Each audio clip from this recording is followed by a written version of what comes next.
Our latest sporting heroine is a woman who has rowed her way across the Atlantic, and Debra Veal has been talking to the 6 o'clock news about her remarkable but terrifying adventure. She's now reunited with her husband, who suffered appalling seasickness and had to abandon her 2 weeks into the race. Debra left the Spanish island of Tenerife last October. 111 days and 3,000 miles later, she arrived in Barbados on Saturday. The 6 o'clock news has obtained exclusive pictures of Debra's journey, and our correspondent Robert Hall now has the story. She may have found her land legs, but life ashore is still like coming out of a dream. A chance, finally, to reflect on 3 extraordinary months. I just can only think of describing it as an awesome adventure. You know, it was an awesome adventure that allowed me to spend a lot of time soul-searching. I found a lot of answers to questions about so many things in life that I had. I had more time than you would ever possibly need on your own to think things through. Enforced solitude in this tiny craft was not part of the plan. But days after leaving Tenerife, it became clear that Debra's husband, Andrew, could not cope with what lay ahead. His departure, one of the most painful memories she recorded. I'd completed a double shift in the rain, and when I opened the hatch, I found Andrew curled up in a ball, shaking, very scared. As I looked at him, I knew he wasn't going to make it. As Andrew watched his hopes dwindle to a dot in the Atlantic swell, Debra began a new routine in Troika Transatlantic's tiny cabin.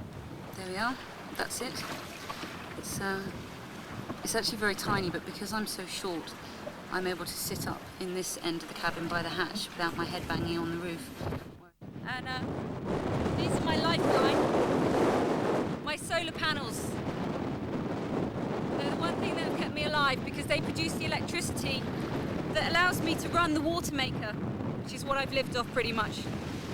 But her survival also depended on constant vigilance, as events were to prove one terrifying day in late October.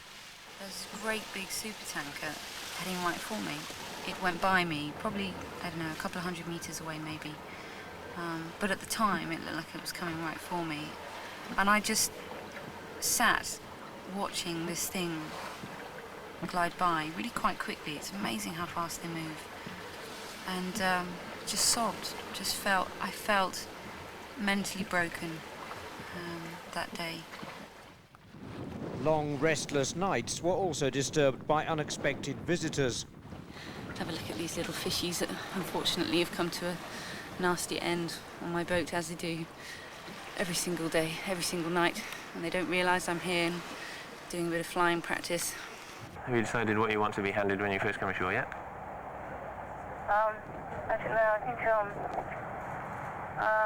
a cold beer would be quite nice. Cold beer. I think we can do that. Fear, exhaustion and loneliness were eased by daily contact with Andrew via the satellite phone, which Debra says kept her sane. Even those people who choose to live alone in society, they still have contact with people in shops or on public transport. But out here, I see absolutely no one. And I don't think anyone in society today would be prepared for that. Land ahoy! Hurrah! Finally! But first sight of Barbados and the prospect of an end to that solitude proved unexpectedly traumatic. It seems really crazy, but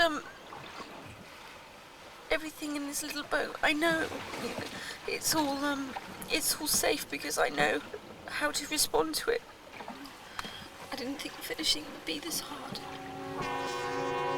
Delight and pride at confounding the skeptics has simply left her hungry for more. There are plenty of headlines about you now. What are the headlines about Debra Veal going to say in the future? I think I need to sit down and have a long chat with my husband. We've got some catching up to do, and we need to talk about what the future holds. There'll definitely be another challenge.